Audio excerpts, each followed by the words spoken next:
A while back, well, quite a while back actually, Samsung came out with their version of a fitness tracker that wasn't quite a watch, was more like a band that could be used to track everything from steps to your actual workouts. It was a nifty little device, and since then there have been a lot of fitness trackers that have come out of the woodwork. So now there is a second version of that device, and Samsung hopes that it's going to replace the ones you might already have on your wrist. But is it good enough to do that? Well, it's Josh Vergara from Android Authority. What's going on, everybody? And this is the Samsung Gear Fit 2.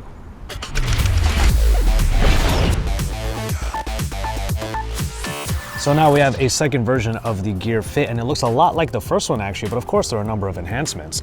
These straps that are available come in small and large sizes with the Gear Fit module in the middle, and you're going to have to use those kinds of bands if you want to change the color, and those will be available online. But it's a pretty simple band. You just throw it around your wrist, and there's a simple little nub on one of the bands that goes into the holes on the other bands, and it's really easy to get it onto the wrist, and especially if you have the right size of band, it's going to fit pretty much any type of wrist out there. The module itself just sits plainly on the top of the wrist, and you're going to be looking at it a lot like a watch, and the screen is 1.84 inches with the optical heart rate sensor on the other side of it. There are a couple of buttons and they feel really nice and meaty, but basically the buttons are just the extra modes of navigation, one of them to go backwards in the interface and the other one used to go back to the home screen.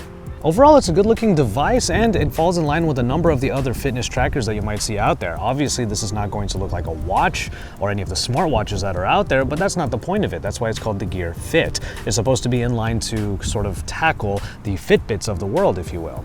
But as far as the look and feel go, it's very easy to put onto the wrist, like I said already, and it's kind of inconspicuous, even though its form factor already makes it clear it is made for fitness. It's a pretty nice screen in that it shows all of the information that you need on there, especially for the fitness tracking. But when it comes to notifications, if you have longer forms of text on here, they are going to end up getting truncated, so you're not going to see the entire message. For short form messages and emails, it's going to be really easy to read everything on here just by scrolling up and down on the message. And then after that, you'll be able to hit onto either replying to the message via some canned responses, or you can open it up on the smartphone itself.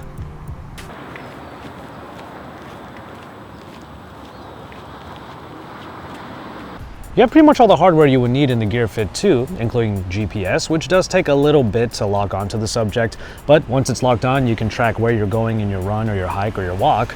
There's Bluetooth, which is the main way that it connects to a smartphone, and thankfully the Gear Manager and the S Health apps are available on the Google Play Store, so you can get this connected to pretty much any Android device.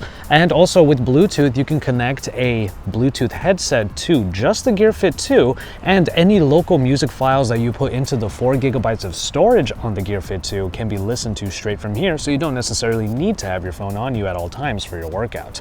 After that, you have all the different sensors that are used to track the movements and to register certain movements if you do certain workouts inside of this device. And finally, you have the battery at 200 milliamp hours, which works for about 3 days if you're using this regularly. But in my case, I actually had the Gear Fit 2 not paired to a smartphone, so without having to go through notifications and anything like that, it actually was able to last for about 5 to 6 days. The heart rate monitor on the back here is obviously optical, which means that it's not going to necessarily be as accurate as other heart rate monitors, especially ones that you would strap onto your chest. But it is used for a number of the workouts, just not all of them. So if you're going to be doing cardio-based workouts for the most part, like running or walking, then you'll be able to use the heart rate to more accurately track how many calories you're burning. This unfortunately was not ideal when it comes to other activities that I like to do. I'm more of a weightlifter, which means that I prefer to track my heart rate during activities like that, but when you go into the activity tracker and you pick something like other workout, it simply does not use the heart rate monitor at all. So that does kind of suck. If you want to use the heart rate monitor for more than just jogging, running, walking, or hiking, kind of like what I'm doing right now. There are actually some extra workouts available lower on the list, including squats, crunches, and other bodyweight exercises. And the sensors on the Gear Fit 2 will basically be firing off so that it knows when it goes up or down and registers that as a movement in this workout. It's kind of nice to have if you want to be able to track how many squats you've done, but of course it's not necessarily enough for anyone else who is more into fitness. But thankfully the Gear Fit 2 actually is able to automatically tell when you're doing a certain type of activity. If I did not turn on the Gear Fit 2 to track the workout that I'm doing right now, it would be able to tell that I'm jogging a certain distance and I'm jogging in general, and be able to track that and put it towards the activity that is then put into S Health. And as far as the heart rate monitor goes, it is able to track resting heart rate every 10 minutes or so. So you'll be able to get a nice snapshot throughout the day of what your fitness kind of looks like. But the heart rate monitor, unfortunately, for workouts like this and for more intense workouts in general, unfortunately is not quite as accurate. Now that is something that we would expect from a fitness tracker like this that is wrist mounted. But unfortunately it is one of the less accurate ones. When compared to a chest-mounted heart rate monitor, it was more than a dozen beats per minute off of the mark when compared to something like a Polar that is strapped onto the sternum. And speaking of automatic tracking, the Gear Fit 2 can track sleep.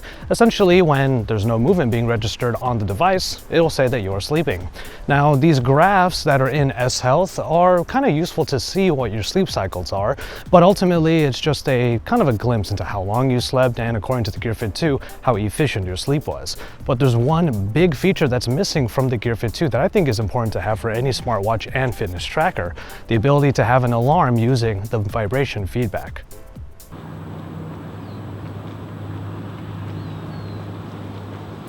So it pretty much comes down to this. The Gear Fit 2 is a good daily activity tracker, but it's not necessarily a very good fitness tracking solution.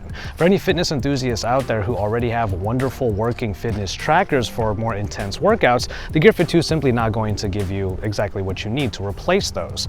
But if you just need to check how much water or caffeine you've been intaking, what kind of sleep you've been getting, and also how much regular activity like walking and perhaps some more cardio-based workouts you've already been doing every day, if you want to know what that information is like, then the Gear Fit 2 can provide that, especially considering that S Health has actually grown a lot since the original Gear Fit. Thankfully, the price of the Gear Fit 2 means that a lot of users can get started in the fitness world using this as a daily activity tracker. But again, if you're a fitness enthusiast, you probably have something already that you're using, and this is not going to replace it. Keep it tuned to Android Authority for even more, and also more on fitness trackers in the Android space, including future devices from people like Samsung. And then you can stick around and visit our sibling sites, including VR Source, Tab Times, and SoundGuys if you want to delve outside the world of Android. And then you can stick around by subscribing to this channel if you haven't already, and by heading over to AndroidAuthority.com, because we are your source for all things Android.